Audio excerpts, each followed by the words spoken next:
He also suggests checking the card reader at the pump to make sure there isn't a copy card reader on the top. This one seems okay. Officer Stevens grabs a cup of joe at coffee with a cop to make sure he stays active in his community. Private School Review says the average private elementary school in Orlando costs a little over $6,000 a year, which breaks down to about $17 per day. For high school students, add another $10 onto that for an average of $10,000 per year. Group administrators changed the cover photo on 3 of the UCF Facebook class pages in support of one candidate. That's right, Bridget. Posters and flyers flew in the air in solidarity for those affected by the executive orders by President Donald Trump. Their purpose of the sit-in is to show others that they are not alone. Because everybody has a different viewpoint. UCF police officer Peter Stevens' perspective on his job has shifted over the years. When I first started in law enforcement, it was all about arresting the bad guys and putting them in jail. And nowadays, it's more about also helping the community. So jail may not be the right answer. There may be treatment programs, there may be other things.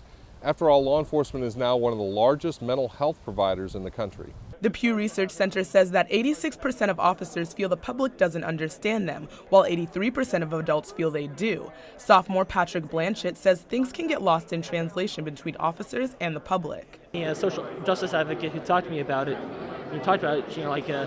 she mentioned that police officers weren't rude or anything. It's just they may use diction that to most people is okay, but to I guess some people isn't. Officer Stevens grabs a cup of joe at coffee with a cop to make sure he stays active in his community.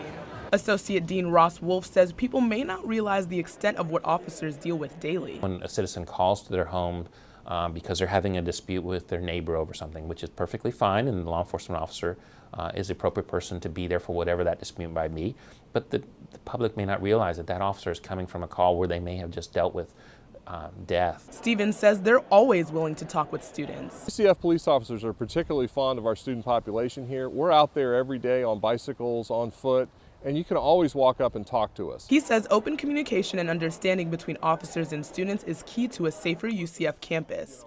In Orlando, Talia Blake, UCF Nightly News. Still out of a debit card and still out of cash.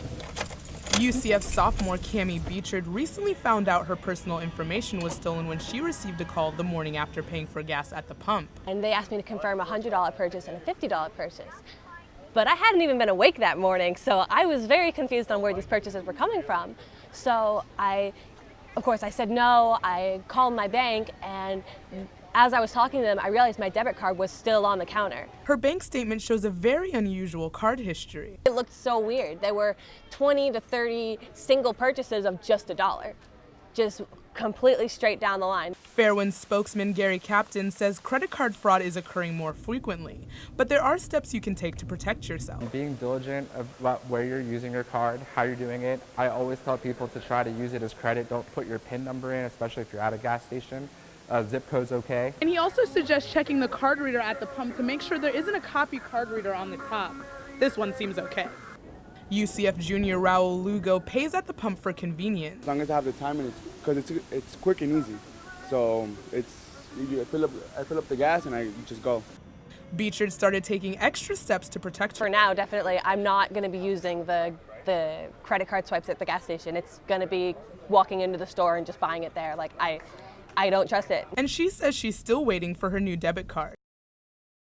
Because together, we're going to be stronger, and that's what we plan on doing. SGA candidates Josh Bologna and Jad Shaloub's allies are coming out and taking to Facebook pages to show their support.